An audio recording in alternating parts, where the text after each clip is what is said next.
Well, today we're going to talk about Lady and the Tramp. So I have to, of course, have the dog here for a little bit. Hi. I don't think he's going to stay around long. He doesn't seem all that interested. We're going to talk about a movie about puppies. You want to help? We rescued you from a pound.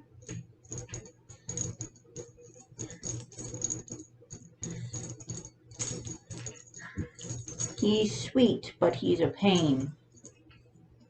My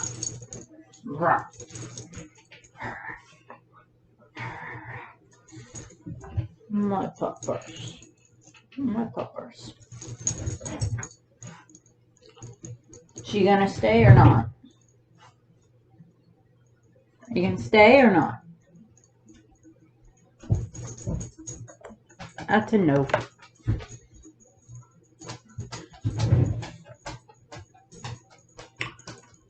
No, the dog will not be staying. Let me finish getting ready and I'll be right back. Okay, I'm back. Yeah, no, sorry. No dog for this video. Well, at the beginning, but nothing else probably.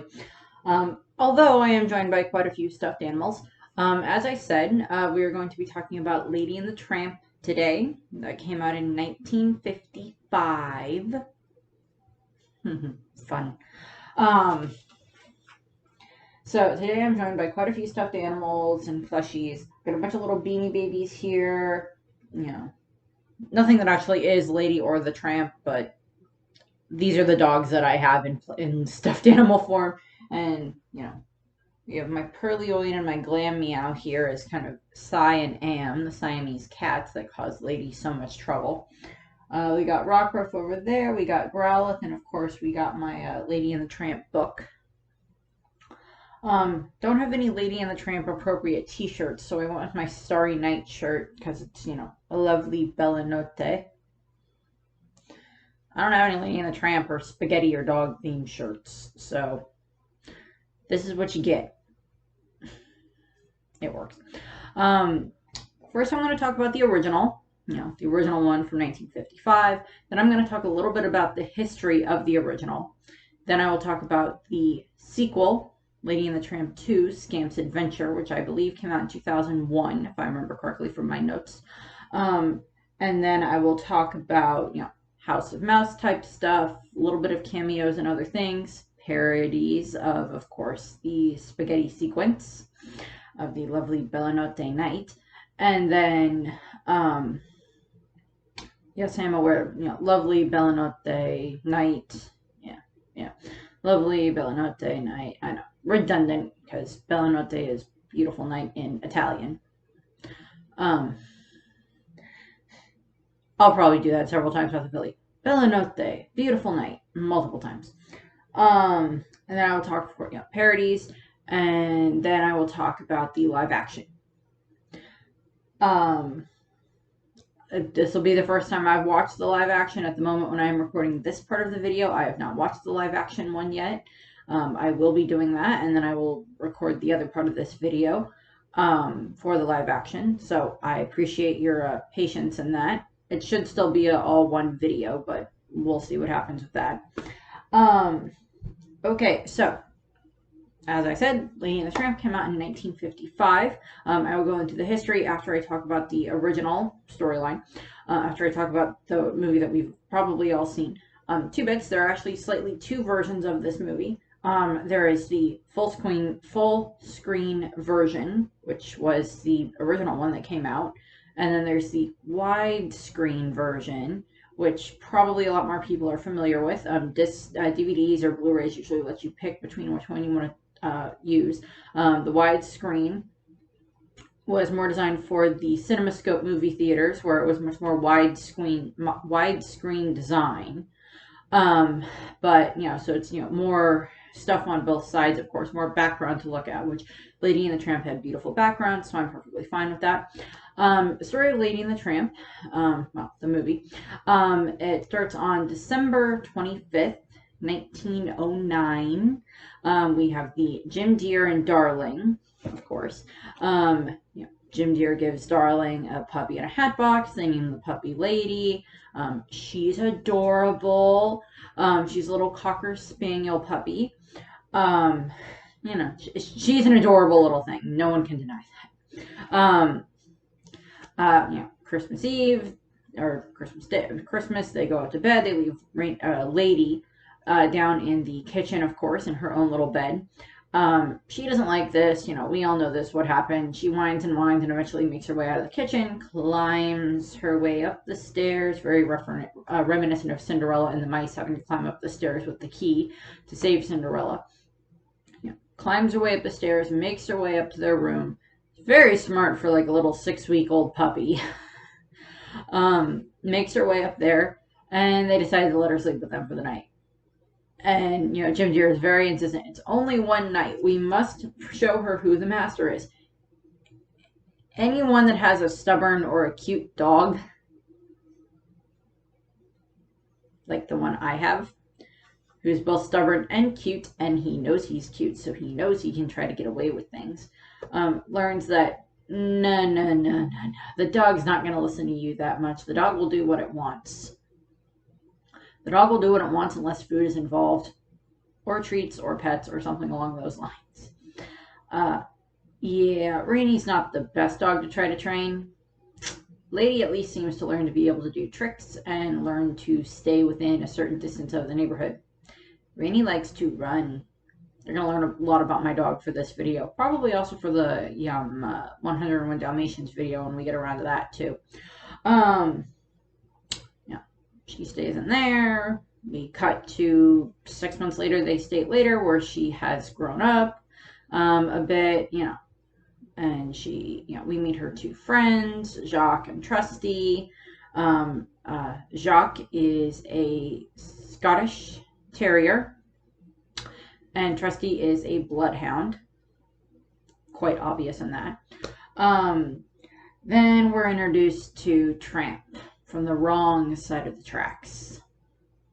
I guess for the purposes of this video, this little guy here gets to be Tramp, and Poodle, it is a poodle, I swear it's a poodle, it's a stuffed poodle, is Lady, I guess, because those are about what I got, because I don't really have anything else that works for one specific more than the other.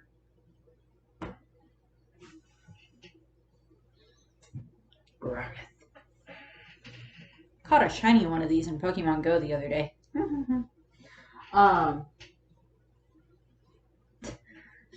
Back to Disney. Sorry.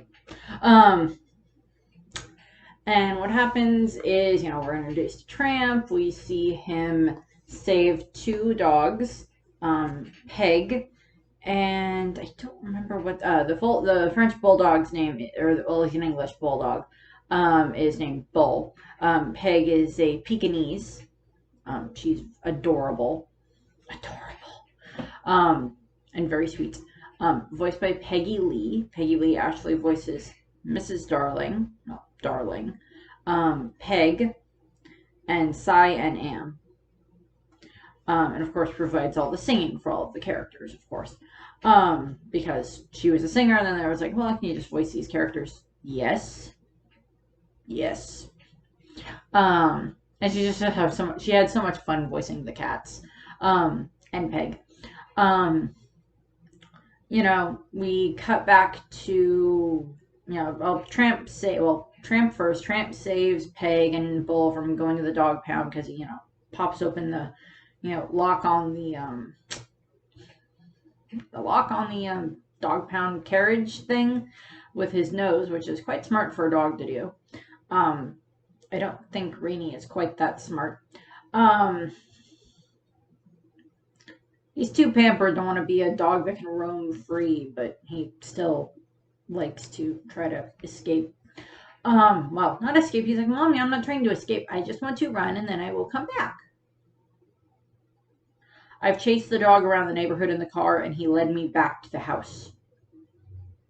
That is how annoying the dog is at times. I love him, but he is a pain. As I said, you're probably going to learn a lot about Tramp. You're going to learn a lot about Rainy and the dog when I do dog videos. We had a ton of snow the other day. I might just pop in a part of the video where I show him running around in the snow, since it was like 14 inches of snow in a day. And Rennie looks like he can get buried in the snow. We'll see. We'll see if I put that in here, or at the very least, pictures. Dog in snow.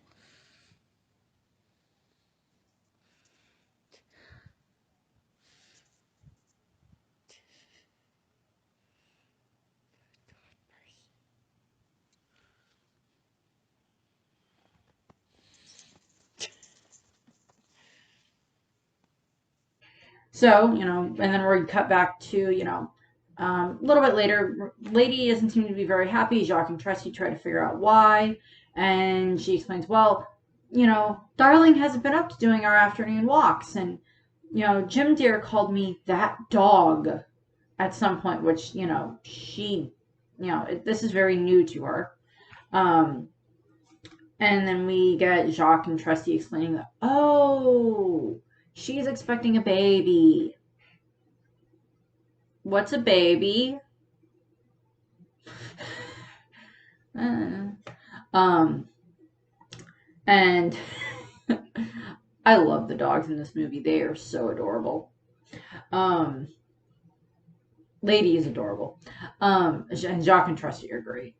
I have a Pokemon named Jacques. It's a Stoutland. It's the closest thing that works to name after any of the Lady and the Tramp characters. Sorry, segues, tangents, whatever. And during the explanation of what a baby is, they're very sweet, they're very expensive, you won't be permitted to play with them, but they're very soft and very, very cute. And then that's when Tramp shows up because he got chased by the dog catcher, and then he ends up in their neighborhood, and he, sees Lady and kind of instantly, I wouldn't say falls in love, but at the very least falls into, because Tramp, yeah. There were other names for Tramp, and we'll get to those later. We'll get to those after we finish the summary of the first movie, because they're funny, and the development of the story in and of itself is very interesting. But so he explains to Lady, yeah. You think having a baby is going to be a great thing? No. All that food that you get, leftover baby food. Great place by the fire, leaky doghouse. Want to scratch? Nope. Get that thing outside. It's going to get fleas on the baby. I love what they do with Tramp. He's so great. And of course, Jacques and Tressie, try to get him to leave. And then, we watch over the way that they flip through time in the movie as they do calendars and, Jim Dear and Darling getting ready for the baby. Darling thinks it's going to be a girl. Jim Dear thinks it's going to be a boy. We show lots of, the time passing sequence of the calendar flipping and everything. And the baby's supposed to be born in April, which I was born in April. So I'm just well, they never state specifically what day the baby's born on, but it's probably in April. Because, 1909, well, it's 1910 by this point in time, because it's 6 months after Lady came to the house, so it's 1910. So it's just well, yeah, show the progression of time. Jim Dear gets husband points because he gets husband points. I swear to God he does, because at one point, Darling wants chop suey and watermelon, and it's winter, and there appears to be a blizzard going on, and Jim Dear goes out to get her the watermelon and the chop suey, and we get the blizzard blowing in and covering Lady with snow, and I'm just Jim Dear gets husband points for going out in the blizzard to get his wife her cravings, because as I said, we just had a big snowstorm here that lasted for an entire day, and the city was kind of shut down for a day, and we had to dig out. And it's just props to the husband that had to go and get anything like that. And back in the 1910 would have been even worse. And then we get around to, the April of it would have been 1911 at this point in time. We get to April of 1911, and that results in, the baby's born. It's a boy. They call him Jim Jr. And we get the great scenes, and I love these scenes because we get Lady still trying to figure out what a baby is. And the songs in Lady and the Tramp more are just kind of like the inner monologue of the characters. Kind of. And we get Lady, going up the stairs and like, what is a baby?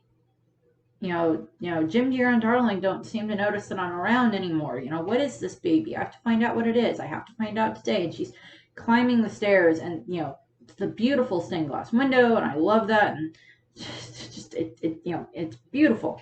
And she gets into the room where she sees Darling singing to the baby, and it's la la loo, la la loo, little star sweeper, I think. So we get all that adorable bit of like her singing to the baby, and Lady slowly creeping closer and closer to trying to see what the baby is. And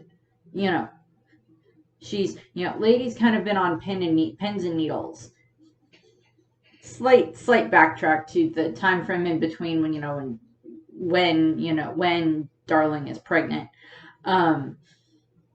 We get the two dichotomy of the baby showers. We get the baby shower with the women in one room, and it's just like, Darling's never looked so radiant before. I've never seen anyone look so radiant as Darling. And then they cut over and then they see Lady go into the other room where they show all of the guys. And it's just like, you've never looked worse, Jim. You look horrible. And just like, and it's just like dichotomy here. The wife looks great. The husband's on his like last legs, which is just so funny. But yeah, we cut to, blah, blah, blah, blah. Lady up the stairs. It's in the nursery trying to see, no, it's not the nursery. It's Jim, Dear, and Darling's room, but that's where the baby sleeps. And they show the babe.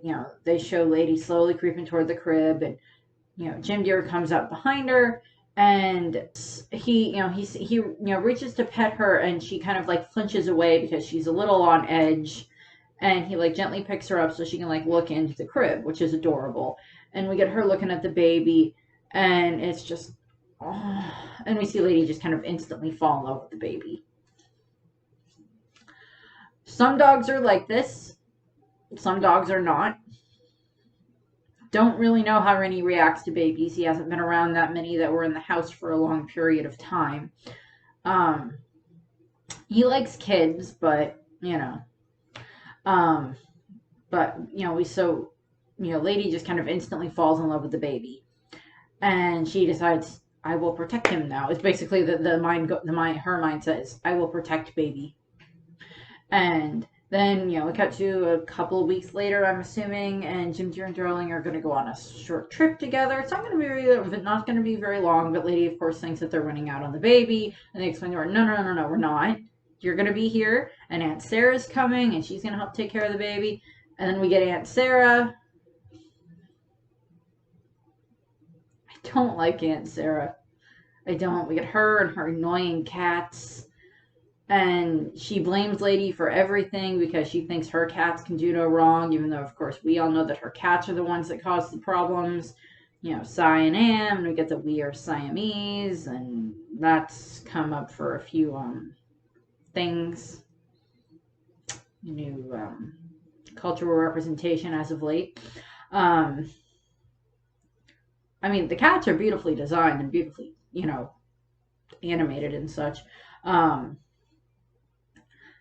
Disney, once Bambi came out, Disney is just pretty much like, yeah, if it's a movie that has a large amount of animals in it, we want the animals to look move as realistically as possible. So they did that with the cats and everything. We get a lot, we get the lady having to chase the cats around the house. The cats get Lady in trouble because she tries to, protect the baby from them because they want to go get the baby and go get milk because they're annoying little bitchs.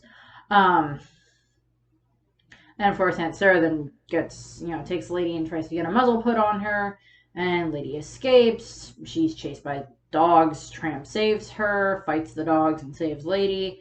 And then, you know, for Tramp, it's been at least 9 months between when, the Jock, when he first met Lady, as Jacques and Trusty explain what a baby is, and, him and Lady met that first bit, and then it's been like at least 9 months, and, since the baby is now born and a couple of weeks old, and we get, so he doesn't seem to have forgotten about her, but, it's just like, okay, you like interacted with her for like a couple of minutes ago, like 9 months ago. Apparently she stayed on your mind, and he saves her. And then we get the whole bit where they have to go to the zoo, and they trick the guy at the entrance with the other guy that's walking by, and that just results in a weird altercation. And then, of course, they get to the zoo. They work through the, the apes. No, too closely related to humans. Alligators. Lady almost gets her head bit off by an alligator. Tramp saves her because they're trying to get the muzzle off. Then they find the beaver. The beaver's so funny. It's like, Tramp yelling at the beaver just saying, oh yeah, sure, I'll try out this freaking thing. What is it? Chomps the muzzle off of Lady so she can be free. First of all, there's like nobody walking around this zoo. It's a zoo, it's the middle of the day. It seems to be very nice weather out, considering it's like April, maybe into May. This isn't like New England, because they state at some point that it's kind of a New England area. In the second movie they state that it's New England. In the first movie, it's kind of a little bit up for debate, I guess. I think for like where it takes place, but in the second movie, it is stated to be New England,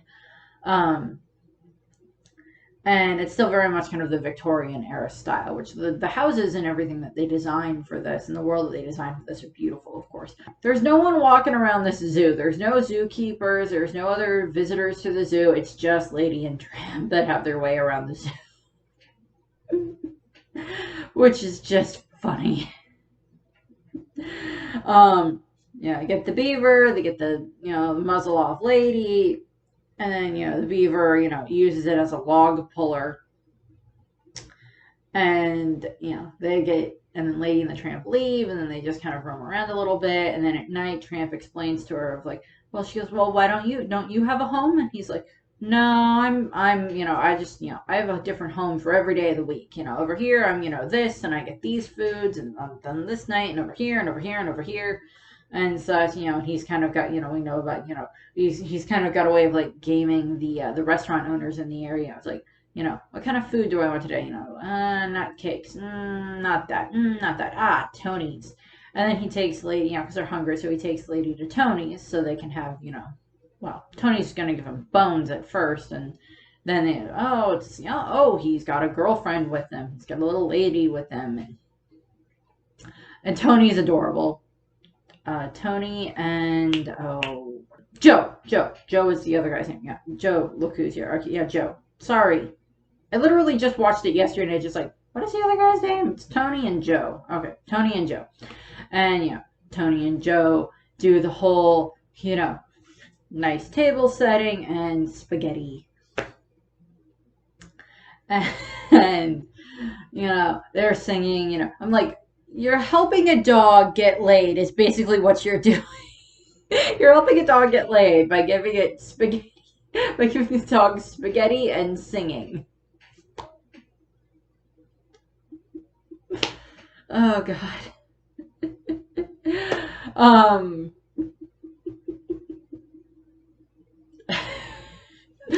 Oh God, I love Disney. I love Disney so much.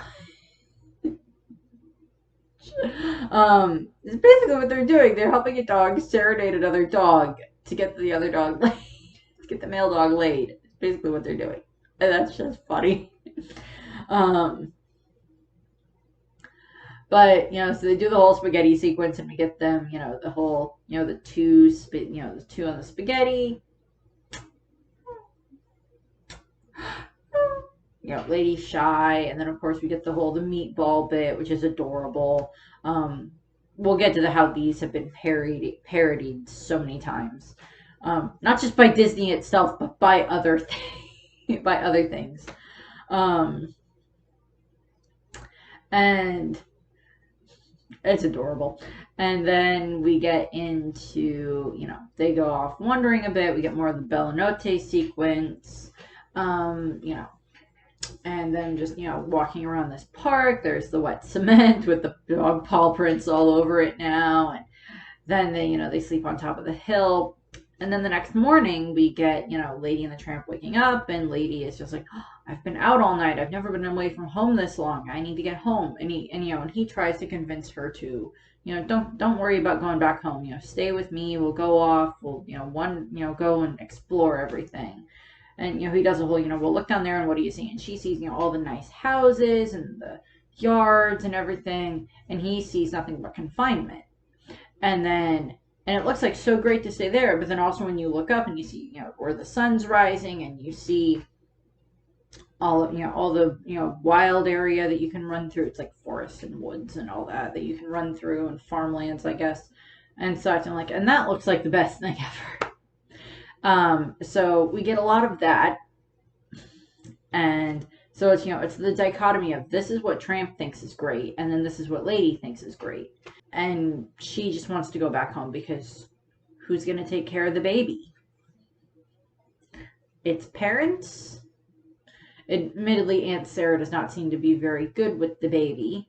We get, then we get them going back, and Tramp tries to convince her to chase chickens, and that doesn't go well, and he escapes. She gets caught by the dog catcher and gets taken to the pound.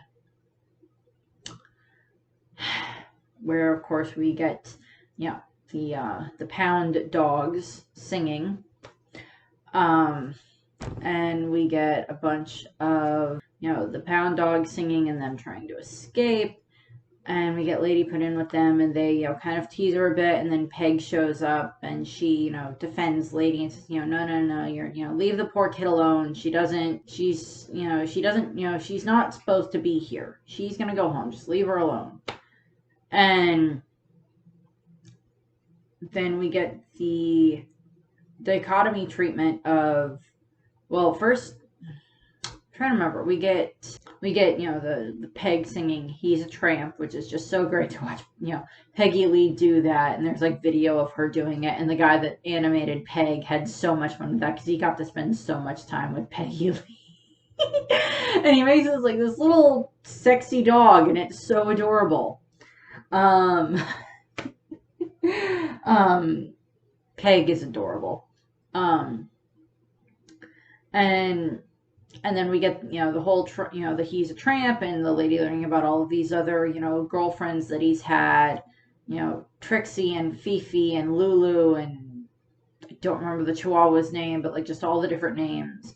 And Lady just gets very fed up with that. And then there's this Irish bullhound. No, he's not Irish. He's like a Russian bullhound, I think. Wolfhound. I think he's a Russian wolfhound, I think is what he's supposed to be. He explains to her, it's this guy here. I think he's a Russian wolfhound. He explains to her, he's, Tramp is this, very, fun-loving, freewheeling. But if he finds the right girl and settles down, it may get him in trouble. Not from like the other girls, but like from the the Cossacks, as you refer to them. So it's the pound people. The pound would come and pick him up if he's ever caught. And then we get this scene where we see the one dog being taken to basically be put down. And, it's through the one-way door. And I don't necessarily think that the guys that work at the pound, I'm sure there's some that don't care, but I would assume that there's some of the dog catchers that don't necessarily like the idea of putting the dogs down. And I mean, nowadays there's a lot more people against it and everything. And I know what it's like to have to put a dog down. It's not fun. It's most definitely not fun. But, there are cases, it's like if the dog's old and suffering and you don't want it to suffer, that's one thing. But, when it's, like the dogs that, just don't have a home, then that's different. You know, when we get that dichotomy, and then Lady gets, you know, taken home to, you know, back to the house, back to where Aunt Sarah is. And then, you know, Jacques and Trusty, we get this great bit of Jacques and Trusty talking about, like, asking Lady, you know, it's like, you know, that, well, we're still we're still dogs, and we need to, you know, no, we're not still dogs. We're still dogs. Yes, Jacques and Trusty, you are still dogs. No, we're still friends, regardless of, like, if she accepts one of us over the other, in regards to matrimony, which is a great way of going through the whole concept of, you know, Lady and the Tramp spent the night together. It's a very nice meal, and they spent the night together. And that, you know, at the end of the movie, we know that Lady's going to have puppies. So that implies that there's a possibility that, you know, her and Tramp probably had a little bit of fun. Well, they were out and about, you know, after the sun went down, you know, after everything faded to black. And that was kind of Disney covering its bases of, you know, matrimony for a dog. What is a dog matrimony anyway? We both live in the same house, and we both have collars, and neither of us are fixed. I don't know. And they show up, and they're trying to help cheer Lady up, and, you know, she's like, no, it's fine, it's fine. And then Tramp shows up again. He's, you know, trying to apologize and everything. And, you know, Jacques and Trusty are like, you know, would you like us to get him out of here? And she's like, no, I can handle it. And they leave after they kind of both glare and growl at Tramp. And Tramp tries to, you know, butter Lady up with a bone and try to apologize to her. And she's very angry at him, and I don't blame her in the slightest. He did kind of leave her to take the fall. Or in this case, the net. No, she wasn't caught in a net. She was caught by, like, a rope. And Lady snaps at him. You know, who's Trixie, who's Fifi, who's Lulu, and blah, blah, blah, blah. And he's like, like, Tramp's just, like, kind of backed into the corner of, like, the guy that, you know, the player backed into the corner of, like, no one? They're no ones. I have no idea who you are. Who are they? I don't know. I've never heard these names before in my life. And she, you know, she kicks him out and sends him packing and everything. And then a little bit later that night, we see her, or not a little bit later, like just a few moments later, we see this rat. Now, we saw the rat earlier in the movie, and we saw Lady growling at the rat. And then we see the rat decide that it's going to climb up the window, or climb up the side of the house and climb into the window where the baby is. And she, you know, she starts barking and barking and barking, and it's like raining outside and everything. It's raining and thundering and lightning outside. And she's barking and barking and barking, and that wakes up Aunt Sarah. And Aunt Sarah, you know, opens the window, doesn't do anything. She just kind of yells at Lady and then closes the window. You know, Tramp hears Lady barking, and he shows up, and he's like, what's wrong? And she's like, a rat just crawled into the baby's window. You know, and he's like, how do I get in the house? She's like, you know, there's a little door on the porch, and he gets through the door, and which is not a very good, like, security system. It's like, send the dog to the door in the hole, or the hole in the door.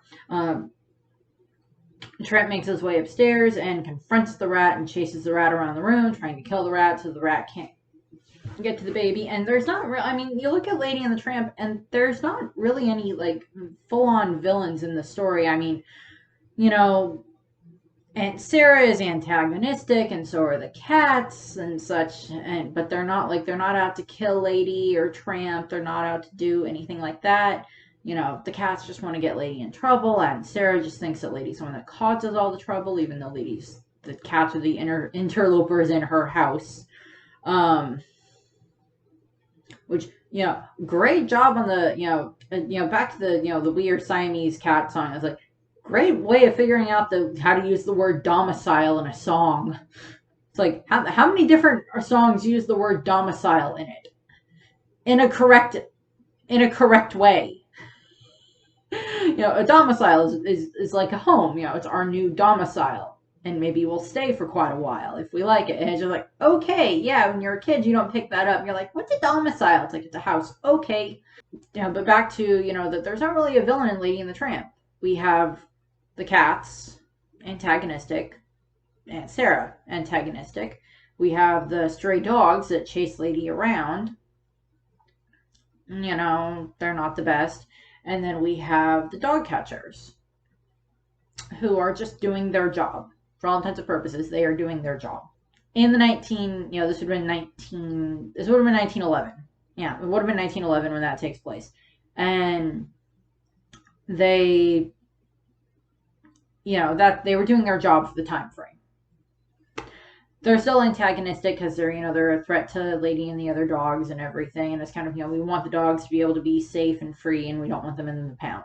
And then we see the rat. And the rat's really the closest thing that we get to like a full-on villain in this. It's just there. It's just bad. It, gets up onto the curb. It's about to jump down and attack the baby, and Tramp grabs it and pulls it down and kills it. And I do love a bit where it like bites the rat and it squeaks. Just like, eep! Anyone that has a dog that has a squeak toy knows it. You squeak the toy, it gets the dog attention. Sometimes. And we get Lady got herself off her chain because she was chained to the doghouse in the backyard. She gets herself off of that and runs into the house. And, well, I think she just snaps the chain and runs into the house. And, Tramp got the rat and saved the baby and killed the rat, saved the baby. The other way around is not a good way of putting it. Aunt Sarah shows up. She heard all the racket and everything. She thinks that Tramp was trying to attack the baby when he was just trying to save the baby. And then we get, her locking Tramp in the closet, locking Lady in the basement, and calls the dog catcher. Dog catcher shows up, grabs, takes Tramp. That's when Jim Deere and Darling show back up, thankfully. And, the dog catcher has Tramp and he's taking him off. And they get inside and they release Lady out of the basement and she leads them up to the rat and they show that and show them the dead rat. And, Jacques and Trusty were like ready to blame Tramp for what they thought he did attacking the baby. Which, in their mind, considering they didn't have all the facts, in their mind they're thinking, oh, he attacked the baby to try to get back at the baby for Lady wanting to not go with him or something like that. And,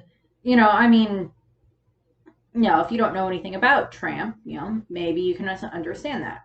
But, Jacques and Trusty here, there was a rat trying to attack the baby and Tramp saved the baby. And they get, Lady, Jacques and Trusty run off to go and try to find the pound carriage.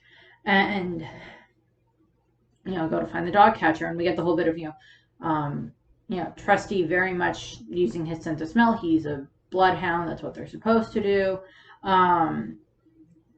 And they're chasing it and find, and they track it and they find the dog catcher carriage and they, like Lady and Jim Deere are like in a car driving to go and get them or driving to go and, stop the carriage as well. And they, Jock and Trusty make the carriage crash. So that way, well, carriage / horses, kind of run off and get crashed. I think the horses are fine, but that lets them save Tramp. But then we get the scene where we think that Trusty is dead because we see him kind of under the wheels and we see Jacques, crying and howling in grief.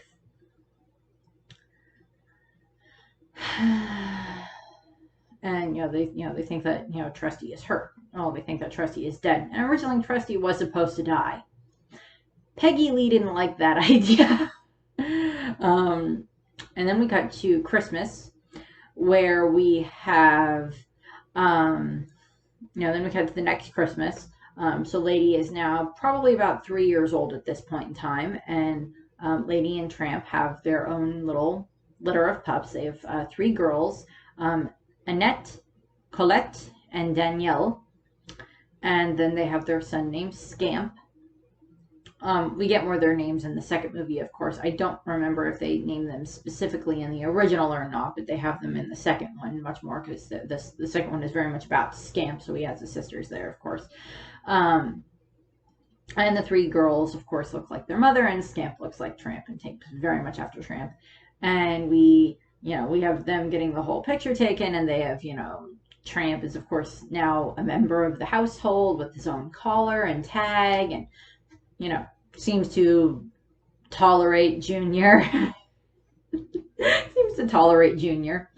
And then, of course, we get Jacques and Trusty showing up. And, of course, Trusty is not dead. He's fine. He just has a hurt leg. Seems to have had a hurt leg for a little while now.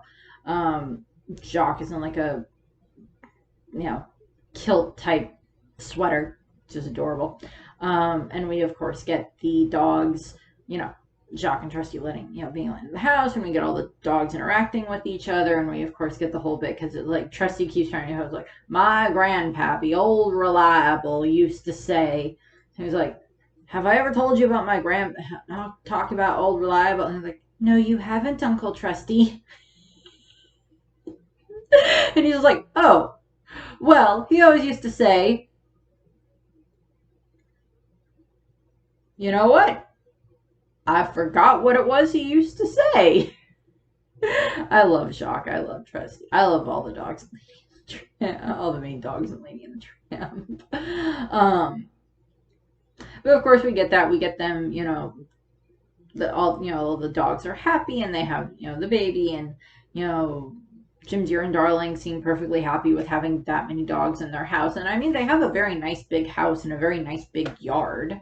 They seem to be a very well-to-do, family, which is, I guess, a great way of leading into the kind of the history of Lady and the Tramp. There are kind of two inspirations that came for Lady and the Tramp.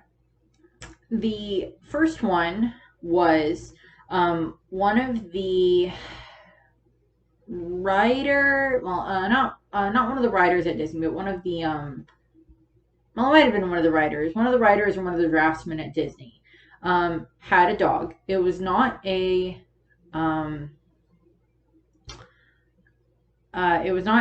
Cocker Spaniel like what Lady was. It was a different type of Cocker Spaniel. I think it was a setter.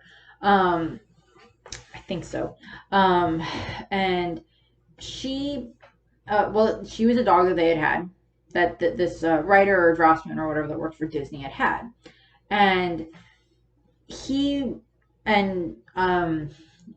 Walt saw a drawing of the dog, and I think he met the dog at some point, because Walt, would visit his, employees' families fairly often, for the ones that had been at the company for quite a while. And he, saw the dog, and he very much liked the dog and thought that she was adorable, and thought that there might be something that they could get out of that, because the dog was very cute, and they liked doing animal pictures. And then, so they did kind of a draft of, the story about this very sweet dog that, had different, different suitors and everything, but it just didn't quite click. Walt still liked some of the ideas, but it didn't quite click the way that he wanted it to.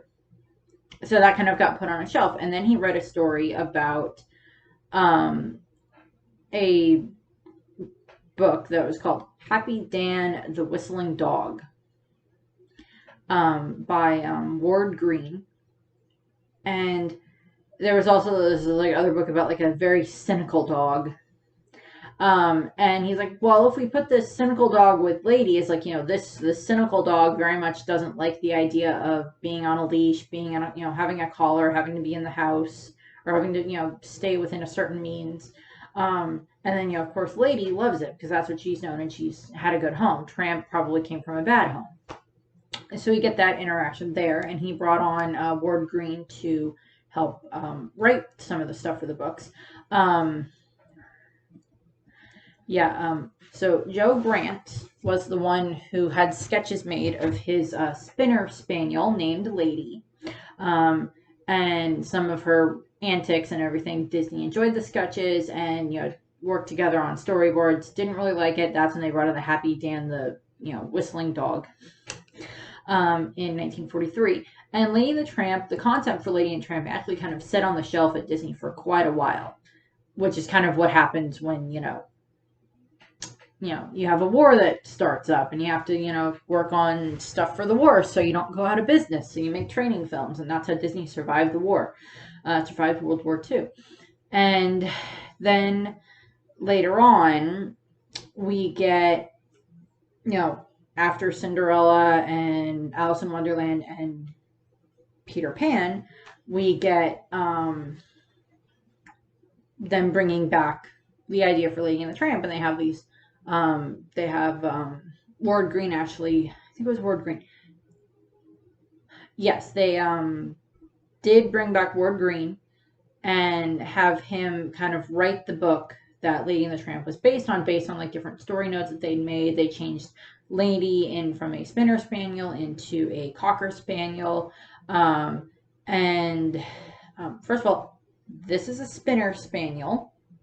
Still very cute, but this is a Spinner Spaniel, brown and white. And then this is a Cocker Spaniel. More honey all over. Big difference. Tramp was kind of a little bit more of a, lots of, he's a mutt. Tramp is a mutt. Lady is a purebred.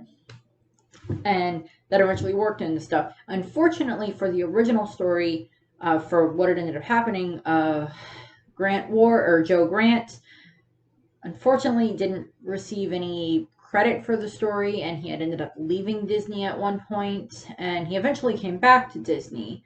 But he left Disney for quite a few years and then eventually came back and actually helped with like Pocahontas and a few other Disney like ones in the 90s and everything later on. And he died at the age of like 97. He was in his 90s when he died. Go look him up. Just look up like all the Disney 9 old men and other draftsmen and writers and everything for Disney and the song people. They're amazing. They're amazing.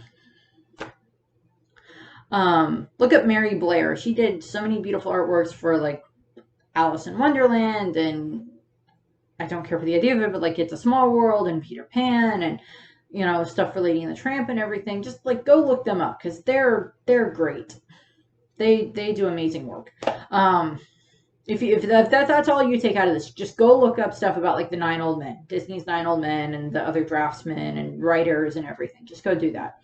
But unfortunately, Joe Grant didn't get the accolades that he deserved for Lady and the Tramp, considering he was the one that kind of came up with some of the ideas, and different things lurked its way around and everything. And he eventually did get credit for it later on. And then of course we have Peggy Lee and Sonny Burke, who did He's a Tramp and Lulla Lou and the Siamese Cat song and What is a Baby, and then other ones did the background music. So Lady and the Tramp had quite a few.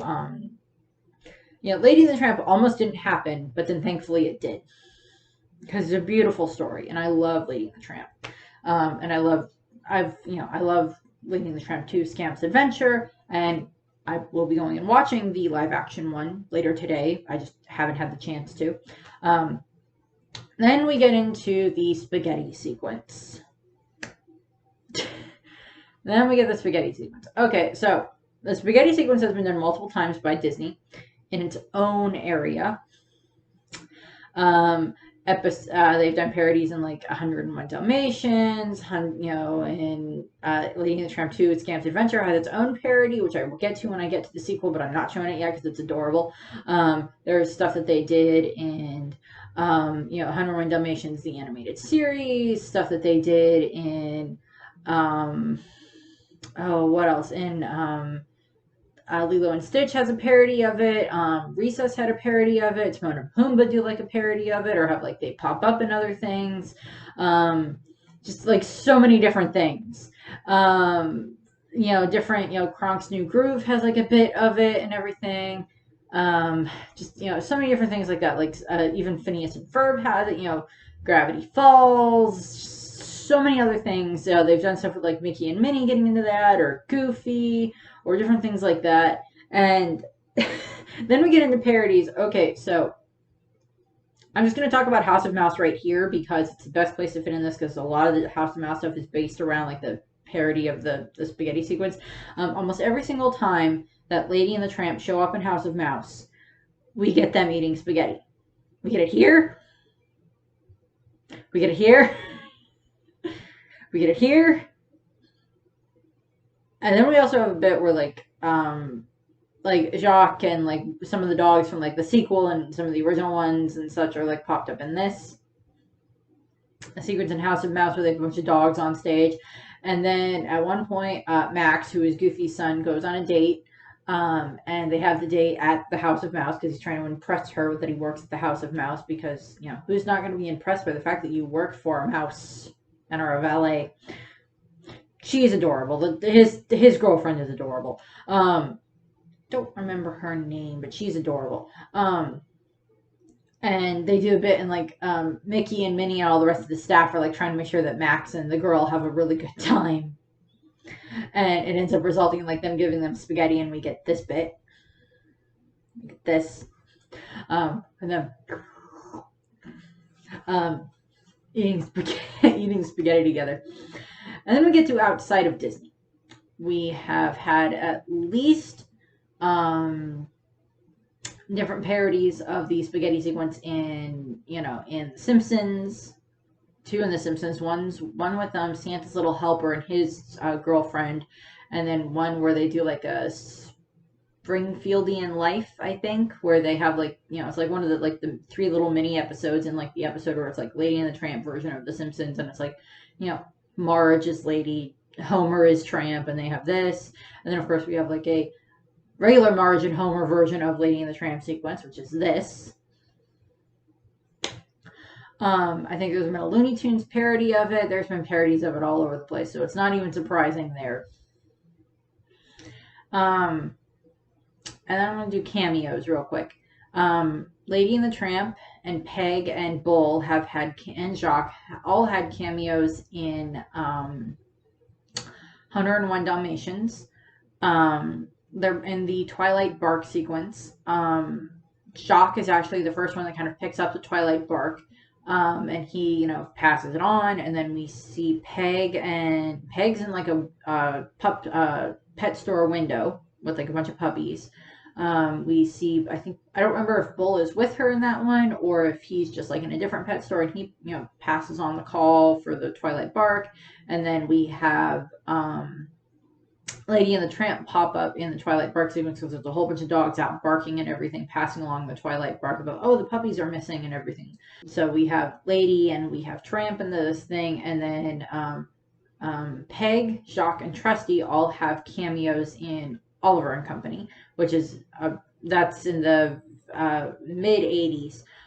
So that'll be a while before I get to that, but it's like a cat and dog version of like Oliver Twist. During one of the sequences, they're running around New York City in the late in the mid 80s, and there's like 3 dogs that you see, and one of them Jacques, one of them Trusty, and one of them Peg, all on leashes, and they're part of the little sequence. So we have cameos in there. Not really. I mean, I'll get to the sequel in a little bit. I'm going to go rewatch it because it's been long enough that I don't 100% everything exactly as it happens. So I'm going to go and rewatch that and then watch the live action, and then I'll come back and finish recording this. I don't know if this will be a 2-parter or not. We'll just see how everything edits. So yeah, we have that. The dogs are here and the cats. They'll probably be back for the next video, for the other part of the Lady and the Tramp video. This might all be one video. It might be 2. We'll see.